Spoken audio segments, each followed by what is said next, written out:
Hello everyone, it's Alina. Welcome to my Soap General Hospital official channel. I hope everyone is having a wonderful day. Before we begin, please hit the subscribe button and give this video a thumbs up. General Hospital review and spoilers for Friday, January 19 reveal that the soap capped the week off with an explosive episode. For starters, time to discuss about Drew Kane's retribution on Nina Reeves. During Friday's episode, she saunters into the Crimson offices to witness movers hard at work emptying her office. Frustrated and bewildered, she instructs them to halt, and Drew strolls in, instructing them not to stop, as she's been dismissed. Shocked, Nina tries to quarrel with him over it, but he stands fast. She points out that Crimson is her baby and all she's done to build it into one of the best magazines in the country. She wonders if he's thought about the possibility that the magazine will fold if she goes. Is he willing to shut down Crimson only to seek revenge on her? Plus, what about the company's employees? Will they all lose their jobs? He stresses that keeping her workers hired is in her court, and they won't lose their employment as long as she signs a termination agreement. He tells her that he'll give her some time to think about it and goes out of the office.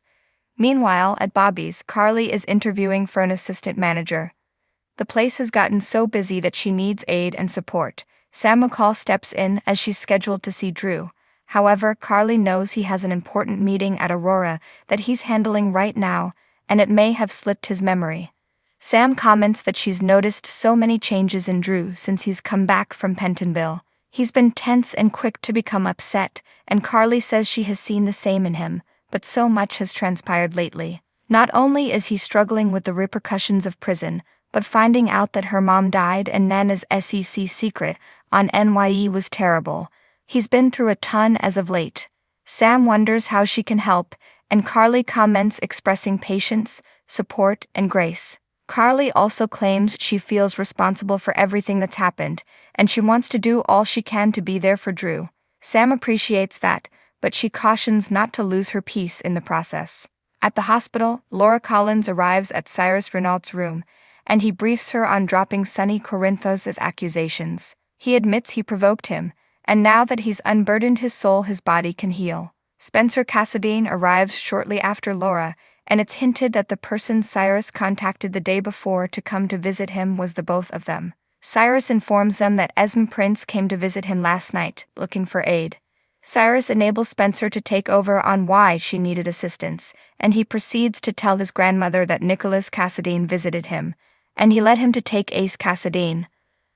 Laura is surprised on all fronts. While she's delighted to hear that Spencer and Nick have patched wounds, she can't believe he led him to take Ace, considering all of his father's awful choices. Still, Spencer makes it plain it was to protect Ace from his psychopath of a mother. He informs his grandmother that he believes Esme has her memory back.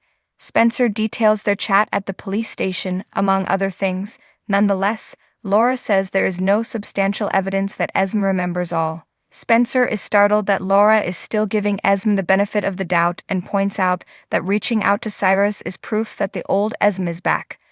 Laura says all it proves is that she's desperate.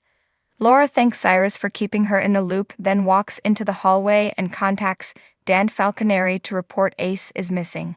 Speaking of Esme, she pays Ava Jerome a visit to the gallery. She apologizes for breaking in at Windermere and acknowledges Ava was correct in filing charges. Esme confesses that her visit is a cry for help.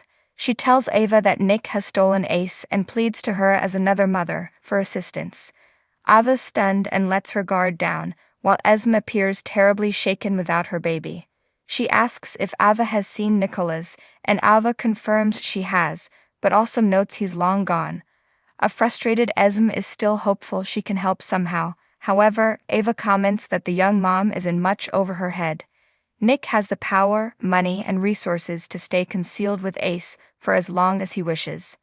After all, if his own mother couldn't find him, what makes her believe she can? Esme explains that she has resources too in Cyrus.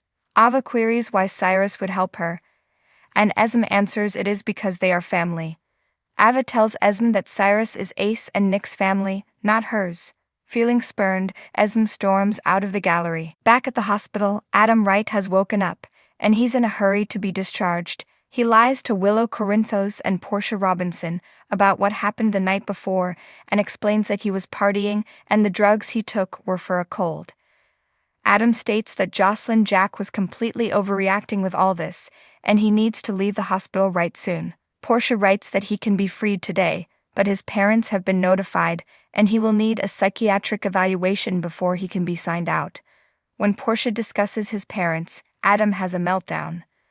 Adam wonders if she told them he tried to damage himself. However, Portia makes it plain that because he's 18, she can't disclose particular medical information with his parents without his agreement.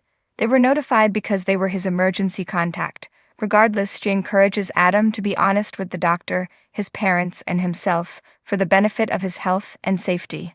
Over at the chapel, Dex Heller finds Joss at the chapel.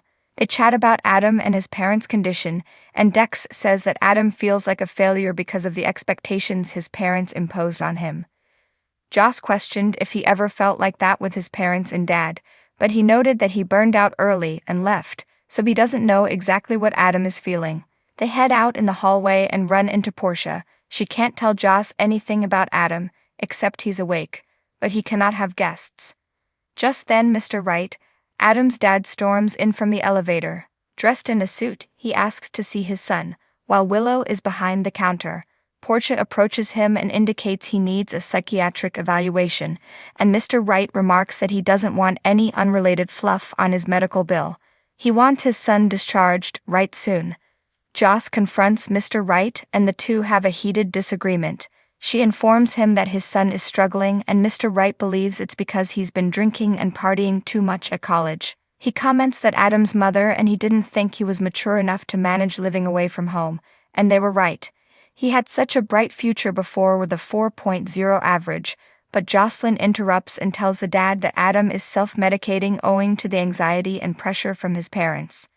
Jocelyn explicitly informs the man that Adam tried to kill himself, and he asks her to leave, or else he'll sue. Portia kindly requests Joss to go home, and then leads Mr. Wright to her office to continue discuss. Joss goes to get into the elevator, but diverts herself directly to Adam's room. Back at Crimson, Drew returns to Nina's office, asking if she signed the termination agreement. She has, and he laughs and mocks her, indicating that she fell for his trick, and that he never intended to shut Crimson down. After all, he replaced her before she was sacked, and then Carly strolls into the office. General Hospital spoilers say that Nina's world has been entirely flipped upside down since the SEC secret expose, so who will she turn to for help? Valentin Cassadine, perhaps. So what do you guys think about this update? Let me know in the comments below. And if you like my videos, please press like and subscribe for more. I'll see you guys next time.